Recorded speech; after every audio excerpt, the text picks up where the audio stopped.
Queria que você analisasse o jogo, né? Claro que teve algumas circunstâncias, o jogador expulso, o Andreas expulso, a gente não sabe como seria se o Palmeiras estivesse com 11 em campo, qual seria o resultado final. O gol no final, não sei se você acredita que o Carlos Miguel falhou ou não. Você acha que o Palmeiras jogou abaixo do que se imaginava, abaixo do esperado hoje? Como é a minha opinião, é só a minha opinião, não, acho que fizemos um belíssimo jogo. Primeiro, vou falar só de algumas oportunidades. Primeira oportunidade de Rocco com o goleiro que eles tiram em cima do golo. Segunda oportunidade, escanteio que o Rocco chuta contra o goleiro. No rebote, o Lopes atira fora. Estou-me a lembrar, mesmo ainda na primeira parte, um remate do Alá dentro da área em que o goleiro do adversário tirou a bola, que ia na direção do golo. Segunda parte, estou-me a lembrar de um cruzamento do Alá e que o Arias falhou com o pé esquerdo em cima do golo. Estou-me a lembrar de um remate do Arias na trave. Estou-me a lembrar do golo que fizemos e estou-me aqui a esquecer de outra. Portanto, tendo em conta o adversário que era e todos os agarrões que o árbitro permitiu, e enfim, acho que a expulsão foi, por tudo aquilo que tem sido ou foi o jogo, acho que a expulsão foi muito rigorosa, se compararmos, por exemplo, com a entrada do jogador do nosso adversário no Rocco, na primeira parte, onde nem na bola toca, simplesmente tira a perna ou acerta na perna do nosso jogador. E o futebol é isto, tu tens que ser eficaz. Acho que fizemos um jogo com volume, com oportunidades. Se me disseres com pouca eficácia, tenho que concordar contigo, porque quem tem estas 6 ou 7 oportunidades e só faz golo num jogo da Libertadores, sim, temos que nos queixar da nossa falta de eficácia. E sim, no último lance do jogo, depois com -1, aparentemente um lance controlado, em que os nossos 2 zagueiros têm que seguir o movimento, eles sabem, têm que seguir o movimento do centroavante do nosso adversário, e o nosso goleiro também sabe que pode fazer melhor naquela ação, mas o futebol para mim é muito claro. Quando ganhamos, ganhamos todos. Quando perdemos, perdemos todos. Quando um faz golo e nos dá uma Libertadores, ganhamos todos. E quando um comete uma infelicidade, estamos todos juntos. É assim que eu vejo o futebol, como uma sociedade. Você falou de finalizações, criações do Palmeiras e erros, né? Erro faz parte do futebol, Abel. Então, e da vida. Da vida. Do futebol e da vida. O Murilo errou. Talvez o juiz tenha errado também, não sei. O lance é duvidoso lá na hora de um possível pênalti. O John Arias errou também, enfim. Mas o erro do Carlos Miguel é aquele que fica mais evidente. Muita gente vai crucificar o Carlos Miguel. Mas você acha que foi muito mais um erro coletivo? E aproveitando, você interpretou como lance normal aquela jogada ou deveria ter sido marcado o pênalti para o Cerro? Não sei, eu não vi lá, é muito fácil, é analisar, é muito fácil. Para mim as coisas é branco e preto, não há cinzento. Se tocou é penalti, se não tocou não é penalti. Vocês viram a agressão do Andrés no jogador adversário? Alguém viu a agressão? Alguém viu algum cotovelo na cara? Algum murro no peito? Alguém viu? Alguém viu? Portanto, se o Andrés deu algum murro na cara, no rosto ou no corpo, devia ter sido. Agora, quando um jogador passa o jogo todo a agarrá-lo e ele simplesmente tira a mão e leva um cartão vermelho, acho que foi excessivo. Eu não vi o lance do penalti, mas se o Carlos Miguel tocou, o árbitro ou o VAR tem que marcar penalti. Abel, boa noite. Guilherme Giuliari, da 105 FM. Na última entrevista coletiva, você falou que os times que vêm jogar contra o Palmeiras colocam 5, 6, 7. Hoje ficou claro que o Cerro colocou uma linha muito forte com 6 ali e colocou um volante para ficar atrás do Flaco que saía para tentar abrir esse espaço. Queria que você falasse de novo sobre 5, 6, 7. Se hoje 5, 6, 7 é o maior problema do Palmeiras. É o problema para qualquer equipa do mundo. Mas não foi por falta de oportunidades, ao contrário do último jogo em que tu me podes dizer: pois Abel, mas a tua equipa não criou, a tua equipa não rematou, a tua equipa não teve oportunidades, e eu tenho que aceitar que nós não tivemos isso. Não, hoje tivemos, já te disse, a jogar assim, a jogar desta maneira, com esta contundência, com este volume em casa, não pode vir com 7, com 8, com 9, com 10, com 11, que nós vamos ganhar o jogo. Abel, Felipe Melo, da Rádio Energia. Nos últimos jogos em casa, o Palmeiras tem tropeçado, perdido pontos no Campeonato Brasileiro e agora na Libertadores acaba empatando com o Cerro Porteño. Por que o Palmeiras é diferente fora de casa e em casa tem deixado pontos importantes, sendo que joga ao lado do seu torcedor? Estás a falar do Brasileirão? Eu vou do Brasileirão, mesmo tropeçando em casa, temos tropeçado menos que os outros. Mesmo tropeçando em casa, temos tropeçado menos do que os outros. Isto não conta só jogos em casa. O Brasileirão é uma competição de pontos. Quando chegarmos lá no final, vamos ver se estes pontos em casa que nós perdemos, se vão fazer falta ou não. Portanto, vocês sabem, eu gosto de olhar para a classificação no final. Eu gosto de olhar para o aproveitamento no final. Mas desde que eu estou aqui, nunca o Palmeiras chegou a esta fase em todas as competições. Nunca, desde que eu estou aqui, o Palmeiras chegou aqui com 75% de aproveitamento. Portanto, o caminho é este, mesmo com esses tropeços e acertos em casa. E se me disseres, Abel, nos últimos jogos em casa tem sido difícil de jogar e de marcar, tem. Mas umas vezes tem sido por incapacidade nossa e outras vezes tem sido por ineficácia nossa, que foi o caso de hoje. Se me perguntas contra o Internacional, eu tenho que te dizer, eu aceito todas as críticas. Hoje, não. Podem fazer as críticas que quiserem, o futebol é isto, é eficácia. Fazes golo, não fazes golos, cometes erros, não cometes erros. É uma eliminatória que está em aberto, onde nós realmente temos sido em casa, temos tido dificuldade, mas fora temos sido fortíssimos, portanto, está a meio, está em aberto, estamos em todas as competições e não vou abdicar de nenhuma, nem desta, nem do campeonato, nem da Copa, por aquilo que são os nossos objetivos. E vamos preparar um de cada vez. Este está a meio, qual fosse o resultado. Se me perguntas, tínhamos todas as condições e criámos condições para ganhar hoje o jogo, mesmo com menos um? Tínhamos. E não devíamos ter sofrido aquele último golo? Não.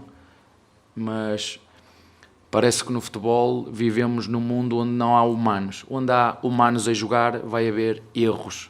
E quando há erros de uma coisa podem ter a certeza. Quem errou ou quem falhou, não há ninguém no mundo que queria acertar mais do que eles. E a responsabilidade máxima é minha.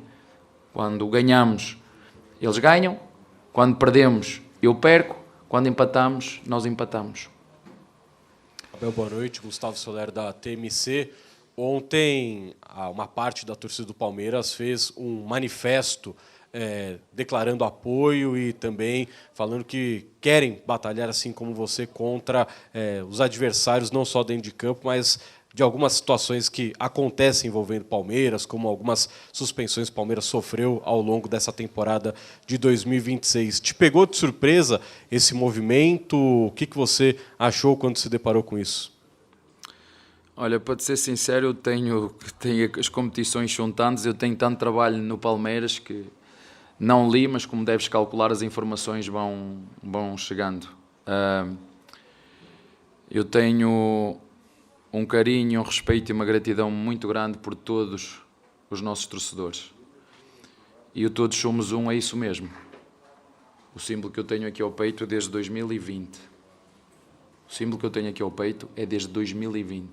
E desde 2020, ganhando títulos, perdendo títulos, ganhando jogos, perdendo jogos, eu, como treinador, faço uma coisa, é servir o Palmeiras da melhor forma que sei e que posso.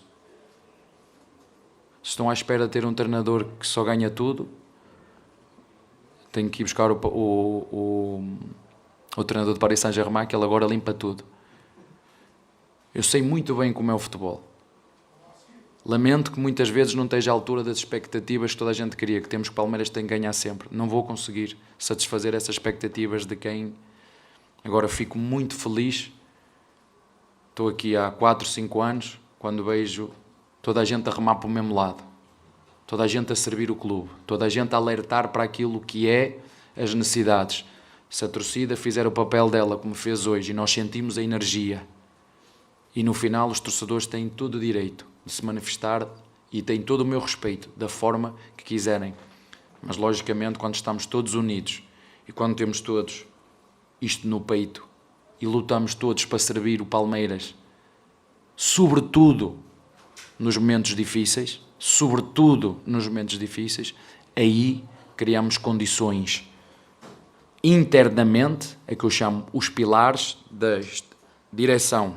1, comissão técnica. 2, jogadores. 3, e a torcida a remar para o mesmo lado, como foi hoje. 4, aí estamos preparados para ganhar 4 em 4, que é isso que nós queremos este ano. Abel, boa noite. Anderson Corrêa do Verdazo. A partir dessas oitavas de final da Libertadores, entraram em vigor as novas regras da Conmebol para coibir o antijogo. Você sentiu alguma diferença no andamento da partida ou para você acabou não fazendo muita diferença? Há coisas que eu entendo e outras que eu não entendo. Há regras para a Conmebol é uma coisa, para a CBF é outra, para a FIFA é outra. O futebol não é o mesmo em todo lado? O futebol não é o mesmo em todo lado? No campeonato do mundo, porque é que as regras não são todas iguais para todos? Está-me a fazer aqui um bocadinho de confusão. A Conmebol temos umas regras, para a CBF temos outras. A mim está-me a incomodar um bocadinho isso. E agora posso fazer isto, depois não posso.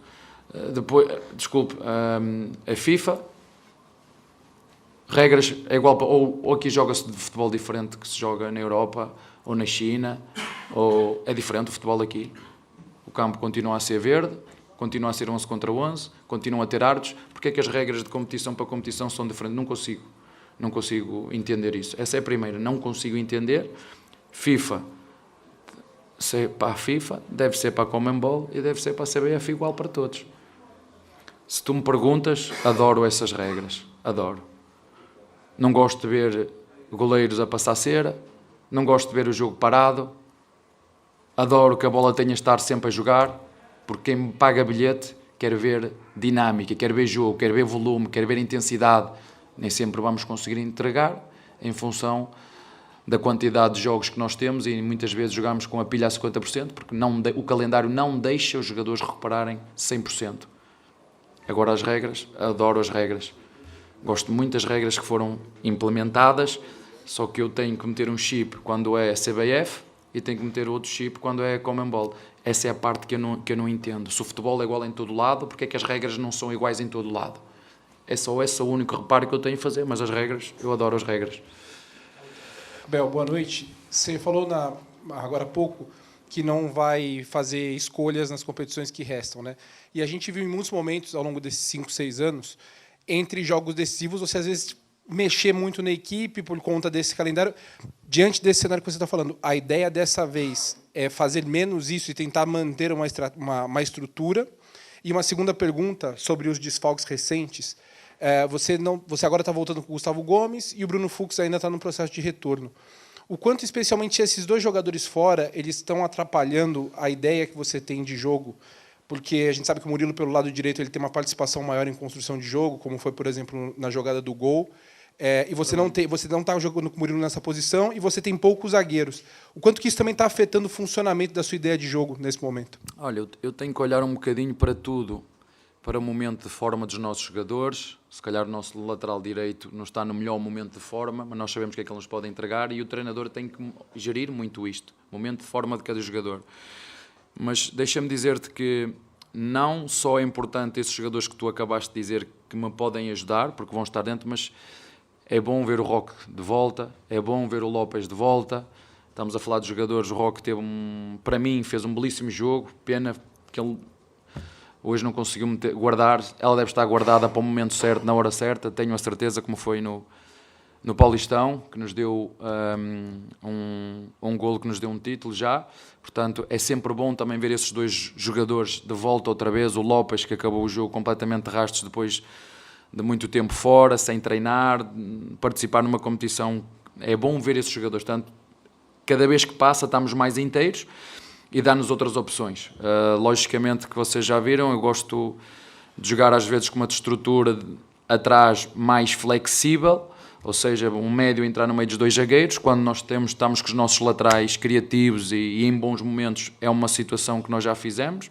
Podemos jogar com uma situação mais fixa de 3 zagueiros ou podemos jogar com uma situação mais fixa de 2 zagueiros e um lateral, em que esse lateral se projeta como foi, por exemplo, o que queríamos no último jogo em que eu troquei o Emiliano pelo Giai e vocês viram o Giai fazer várias ultrapassagens. Claro que depois queremos, o que todos nós queremos é o sumo lá no final, o bom cruzamento, o bom passe, o bom remate, a boa finalização. Mas a minha função também é essa, é treinar os jogadores sempre que houver tempo para treinar os jogadores, é entender-lhes que nós estamos no Palmeiras e uma equipa tão gigante como é o Palmeiras nos exige a máxima performance e a máxima eficácia a todos, e nós temos que aprender a lidar com esta pressão positiva de em cada jogo jogar para ganhar, e é isso que nós temos feito, nem sempre conseguimos, aceito perfeitamente essa crítica construtiva que nós em casa estamos a ter dificuldades, mas eu quando olho, por exemplo, para o jogo do Internacional, eu tenho que aceitar, porque a equipa não criou, não teve volume, não foi intensa, não mostrou a alma que nós temos que ter, pelo volume e pelas oportunidades que criamos, mesmo o adversário defendendo com 5, com 6, com 7, com 8, com 9, com 10 e com 11, mas se mantivermos esta atitude e este espírito, eu estou de consciência tranquila, porque é este caminho que nós temos que percorrer, e se fizermos isso, estamos preparados para ganhar não só jogos fora, como tem acontecido, mas também jogos em casa. E porque é que jogos fora têm acontecido? Porque as equipas não se fecham com 7, 8, 9 e 10, porque têm que dividir o jogo, e o jogo não se resolve só em ataque posicional. Tu tens ataque posicional, tens contra-ataque, tens escanteios, tens faltas rápidas, bem, não podes apostar as fichas todas nesse momento. Agora, por exemplo, eu falei à minha comissão técnica que queria arranjar uma transição que nós tínhamos feito contra o Internacional e não vi uma transição. Mas também vou ser muito sincero, estou aqui há 6 anos e eu nunca vi o Internacional vir jogar aqui ao Palmeiras daquela maneira. Estou aqui, vai fazer 6 anos e eu nunca vi o Atlético Mineiro vir jogar aqui daquela maneira.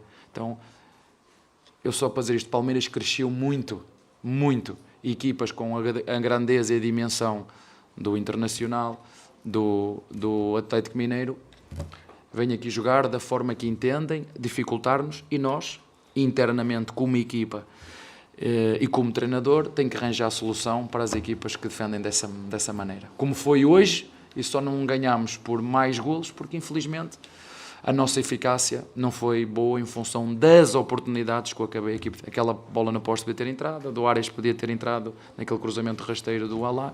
Enfim, não foi dia em que o ketchup saiu, mas vamos trabalhar e ele vai sair na hora certa. Esta competição, eu digo, calma aos meus jogadores, calma a nossa torcida. Ainda temos mais 90 minutos em casa do nosso adversário para atingirmos o objetivo que queremos, que não altera, está na etapa seguinte.